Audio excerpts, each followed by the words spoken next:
Friends, welcome to my channel. நான் உங்கள் பிரியா. என் சேனலை சப்ஸ்கிரைப் பண்ணி தொடர்ந்து ஆதரவு கொடுத்துட்ருக்க உங்கள் எல்லாருக்குமே ரொம்ப நன்றி. இனிமேல் சப்ஸ்கிரைப் பண்ணி ஆதரவு கொடுக்க போகிறவங்களுக்கும் ரொம்ப ரொம்ப நன்றி. இந்த வீடியோவில் சூரசம்காரம் அன்னைக்கு முருகருக்கு செய்த பூஜையும், மறுநாள் திருக்கல்யாணம் அன்னைக்கு படையல் படைச்சி முருகருக்கு பூஜை பண்ணி என்னுடைய விரதத்தை முடிச்சதை பற்றியுமே இந்த வீடியோவில் ஃபுல்லாக நீங்கள் பார்க்க போகிறீங்க. இந்த வீடியோவில் நம்ம நிறைய விஷயங்களை பற்றி டிஸ்கஸ் பண்ண போகிறோம். முக்கியமாக விரதம் இருக்கிறது நல்லதா கெட்டதா, விரதம் கண்டிப்பாக இருக்கணுமா, விரதம் இருந்தால் தான் முருகர் நமக்கு பலன் கொடுப்பாரா, இதை பற்றி எல்லாமே நம்ம பார்க்க போகிறோம். இப்போ தான் நீங்கள் நம்ம சேனலுக்கு புதுசாக வரீங்க அப்படின்னா மறக்காமல் சேனலை சப்ஸ்கிரைப் பண்ணிக்கோங்க, பெல் பட்டனை கிளிக் பண்ணி வச்சுக்கோங்க. தேனும் தினைமாவும் தான் செஞ்சுக்கிட்டு இருக்கேன். முருகருக்கு ரொம்ப ரொம்ப பிடிக்கும்னு சொல்லியிருந்தாங்க. சூரனை சம்ஹாரம் பண்ணி கோவம் தணிஞ்சு முருகர் இருப்பார் இல்லையா, அந்த டைமில் அவருடைய கோவத்தை தணிக்கிற மாதிரி தயிர் சாதமும் அவருக்கு பிடிச்ச தினைமாவும் தேனும் நான் நெய்வேத்தியம் வைக்கிறதுக்காக செஞ்சுருந்தேன். சூரசம்ஹாரம்க்கும் முன்னாடியே தான் இதெல்லாம் நான் ரெடி பண்ணி வச்சுக்கிட்டேன். சூரசம்ஹாரம் முடிஞ்சதுக்கு அப்புறமா ஒரு 5:30 போல் டிவியில் லைவில் சூரசம்ஹாரம் முடிஞ்சிச்சு. அதுக்கப்புறமா வீடெல்லாம் மாப் பண்ணி விட்டுட்டு கோலமெல்லாம் புதுசாக மாற்றிக்கிட்டு முருகருக்கு பூஜைக்காக நான் ஏற்பாடு பண்ணிட்டு இருந்தேன். குளிச்சு முடிச்சுட்டு போட்டு கோலமெல்லாம் மாற்றிட்டு முருகரை மனை மேலே அமர்த்தி வச்சுட்டு நான் ஒரு வேலையுமே பண்ணிக்கிட்டு இருந்தேன். விரதம் இருக்கிறத பற்றி நிறைய பேருக்கு வெவ்வேறு கருத்துக்கள் நிறைய இருக்குங்க. நம்ம சேனலில் கந்த சஷ்டி ஆரம்பித்ததுலேருந்து 7 நாளுமே தொடர்ந்து நான் ஷார்ட்ஸ் வீடியோ போட்டுக்கிட்டு இருந்தேன். அந்த வீடியோஸில் செகண்ட் டே போட்டிருந்த பால் பழம் விரதம் பற்றி, டீ காஃபி ஏன் குடிக்கக்கூடாது அப்படிங்கிறத பற்றி நான் ஒரு வீடியோ போட்டிருந்தேன். அந்த வீடியோ ரொம்ப நிறைய பேரால் பார்க்கப்பட்டு 5,80,000 வியூஸ்க்கு மேலே அது போயிருந்துச்சு. நிறைய பேருக்கு வேறுபட்ட கருத்துக்கள் அந்த வீடியோக்களை கமெண்ட்ஸ் கொடுத்துருந்தாங்க. அதில் பெரும்பாலானோர் என்ன சொல்லியிருக்காங்க அப்படின்னா, முருகர் விரதம் இருந்தால் தான் நான் உங்களுக்கு அருள் புரிவேன், நீ எனக்கு விரதமாயிரு, நான் உனக்கு இதை கொடுக்குறேன் அப்படின்னு கடவுள் எதுவுமே சொன்னது கிடையாது, நீங்கள் வதந்தியை பரப்புறீங்க அப்படின்னு சொல்லி நிறைய பேர் அதில் கருத்துக்கள் தெரிவிச்சிருந்தீங்க. ஆமாங்க, நானுமே அதான் சொல்கிறேன். உங்களுடைய உடல் நிலைக்கு உங்களுக்கு எந்த விரதம் உங்களால் ஏற்று பண்ண முடியுமோ அந்த விரதத்தை நீங்கள் கடைப்பிடிங்க அப்படின்னு தான் நானுமே அந்த வீடியோவில் சொல்லியிருப்பேன். இன்னும் எக்ஸ்ட்ராவாக சொல்ல போனால் டீ காஃபியை அவாய்ட் பண்ணிக்கோங்க அப்படின்னு சொல்லியிருப்பேன்.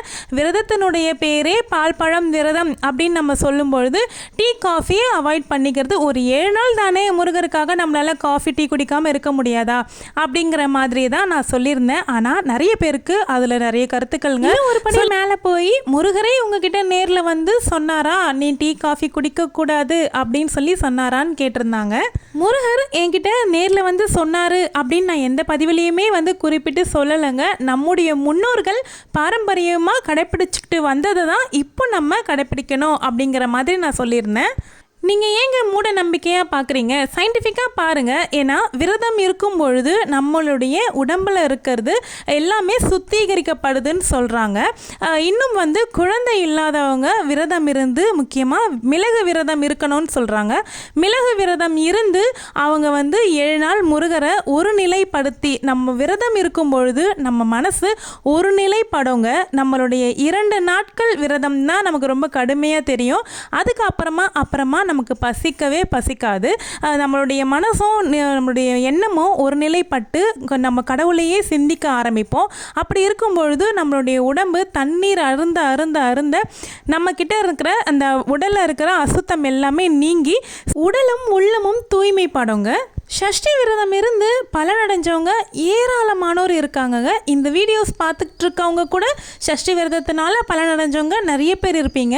அவங்க எல்லாருமே இந்த வீடியோ கீழே கமெண்ட் பண்ணுங்க. அப்போ நிறைய பேர் பார்ப்பாங்க, அவங்களுக்கு ஒரு நம்பிக்கை ஊட்டுற மாதிரி இருக்கும் இல்லையா, அதனால் நான் சொல்கிறேன். நம்ம எல்லாருமே முருகருக்கு குழந்தைகள் தான். குழந்தை பசியாக இருக்கும் பொழுது தாயால் தாங்கிக்க முடியுமா, தந்தையால் தாங்கிக்க முடியுமா, முருகர் யாரையுமே சொல்லலை அப்படின்னு ஒருத்தவங்க சொல்லியிருந்தாங்க. நான் என்ன சொல்கிறேன், ஆமாங்க, நீங்கள் சொல்கிற மாதிரி குழந்தை பட்னியாக இருக்குது அப்படின்னும் போது தாயாலேயும் தகப்பனாலேயும் தாங்கிக்க முடியாது அப்படின்னும் பொழுது முருகருமே நமக்கு அப்படி தானே, தாய் தந்தை தானே. நம்ம நம்மளை வருத்திக்கிட்டு எனக்கு இது வேணும் அப்படின்னு சொல்லி நம்ம கேட்கும்பொழுது முருகர் நம்ம வருத்திக்க அவரால் பார்க்க முடியாமல் நம்ம வேண்டிய வரங்களை நமக்கு கொடுத்துருவாரு அப்படிங்கிறதுமே இதில் ஒரு காரணங்க. கந்தன் கருணை படத்தில் கூட ரொம்ப அழகாக ஒரு காட்சியை வச்சுருப்பாங்க. முருகர் வந்து வள்ளி அம்மாவும் தெய்வானை தாயாரும் 2 பேருமே சண்டை போட்டுக்கிற மாதிரி ஒரு சீன் அதில் வந்திருக்கும். அவங்க வந்து 2 பேரும் நீ நான் சண்டை போட்டுக்கிட்டு இருக்கும்போது முருகர் அந்த இடத்துல தோன்றி அவர் என்ன சொல்லுவார் அப்படின்னா, பூர்வ பிறப்பில் அமிர்தவல்லியாகவும் சுந்தரவல்லியாகவும் நீங்கள் 2 பேருமே பிறந்து என்னையே வந்து திருமணம் செஞ்சுக்கணும் அப்படின்னு சொல்லி நீங்கள் வந்து கடும் தவம் இருந்தீங்க அப்படிங்கிறத வந்து குறிப்பிட்டு சொல்லியிருப்பார். அதில் வந்து தெய்வானை தாயார் வந்து அன்னம் ஆகாரமின்றி என்னையே நினைத்து தவம் இருந்ததுனால முதலில் என்னை வந்து அடைந்தார்.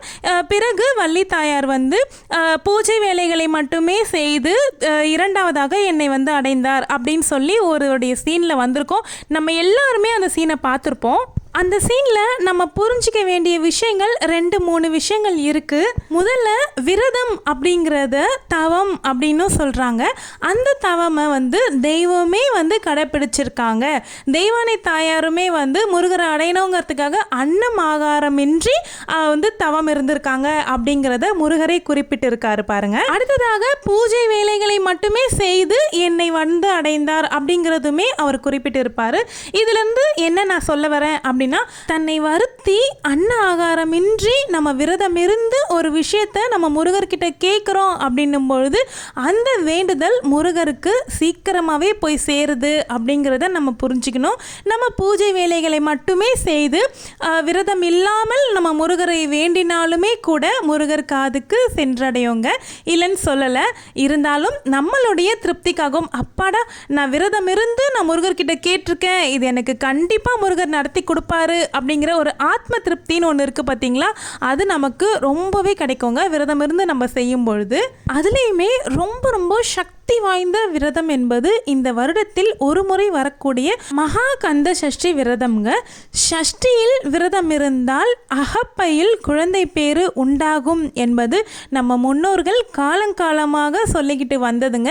அனுபவபூர்வமாக உணர்ந்து சொல்லிய வார்த்தைகள் தாங்க. நம்ம முன்னோர்கள் சொல்றது எல்லாமே அனுபவிச்சு சொல்லி வச்சுட்டு போனது தான். திருக்கல்யாணம் அன்னைக்கு முருகருக்கு ரொம்ப பிடிச்ச திருபாகம் செஞ்சிருந்தேன். முருகருக்கு கல்யாணம் இல்லையா, அதனால கல்யாண சாப்பாடு மாதிரி விருந்து படைச்சிருந்தேன். சாதம், சாம்பார், 2 வகையான பொரியல், வடை, பாயாசம், அப்புறமா முருகருக்கு ஃபேவரட்டான திருபாகம். இது மாதிரி செஞ்சு தான் நான் அன்றைக்கி படையல் வச்சு பூஜை பண்ணியிருந்தேன். 7வது நாள் மட்டும்தான் நான் வந்து வெற்றிலை தீபமுமே போட்டிருந்தேன். விரதத்தில் நிறைய முறைகள் இருக்குங்க. மிளகு விரதம் இருக்குது, இளநீர் விரதம் இருக்குது, பால் விரதம் இருக்குது, பால் பழம் விரதம் இருக்குது, ஒரு வேளை விரதம் இருக்குது, இருவேளை விரதம் இருக்குது. இல்லைனா நீங்கள் பூஜை மட்டுமே செய்து கொண்டு விரதமே இல்லாமல் கூட நீங்கள் வந்து முருகரை வணங்கலாம். அவங்களுடைய உடல் ஆரோக்கியத்திற்கு பொறுத்தவாறு நீங்கள் செய்யும் வேலை எவ்வளவு கடினமானதோ அதற்கேற்றவாறு உங்களுடைய விரதத்தை நீங்கள் தேர்வு செய்து கொண்டு விரதத்தை இருக்கலாம். விரதம் இருப்பது என்பது அவங்களுடைய தனிப்பட்ட விஷயம், இஷ்டம். இந்த மாதிரி யாருமே கட்டாயப்படுத்தி விரதம் இருக்க வைக்க முடியாதுங்க. அவங்களுக்கு விருப்பப்பட்டால் மட்டுமே முருகருக்கு விரதம் இருக்க முடியும். விரதம் இருக்கிறதுங்கிறதும் அவங்களுடைய தனிப்பட்ட விருப்பம் தான் நான் சொல்லியிருக்கேன். நம்மளுடைய முருகர் வந்து அன்பான தெய்வம்ங்க. அவர் வந்து நீங்கள் விரதம் இருக்கீங்களா இல்லையா இதெல்லாமே பார்க்க மாட்டாருங்க. நீங்கள் வந்து உள்ளன்போட தூய்மையாக நீங்கள் முருகரை வந்து வணங்கி யாருக்கும் துரோகம் நினைக்காம யாருடைய குடும்பத்திற்கும் கெடுதல் நினைக்காம உங்களுடைய வேண்டுதல் வந்து கோரிக்கை வந்து நியாயமான வேண்டுதலாகவும் நியாயமான கோரிக்கைகளாகவும் இருக்கும் பட்சத்தில் நிச்சயமாக அந்த ஆறுமுக பெருமாள் உங்களுக்கு வந்து உங்களுடைய வேண்டுதலை நிறைவேற்றி வைப்பாருங்கிறதுல எந்த ஒரு சந்தேகமும் இல்லாமல் நம்ம வந்து நம்பிக்கைப்படலாம். இது வந்து என்னுடைய 2வது வருஷம் கந்த சஷ்டி விரதம். போன கந்த சஷ்டி விரதம் இருக்க ஆரம்பித்ததுக்கு பிறகு எனக்கு அது ரொம்பவே பர்சனலாக பிடிச்சதுனால அதுக்கப்புறமா வரக்கூடிய மாதத்தில் வரக்கூடிய 2 சஷ்டி, தேய்பிறை வளர்ப்பிறை 2 சஷ்டி இல்லையா, அந்த 2 சஷ்டியுமே நான் வந்து காலையிலிருந்து ஈவினிங் 6 மணி வரைக்கும் பால் பழம் விரதமாக இருந்துட்டு 6 மணிக்கு மேலே ஆகாரம் எடுத்துக்குவேன்.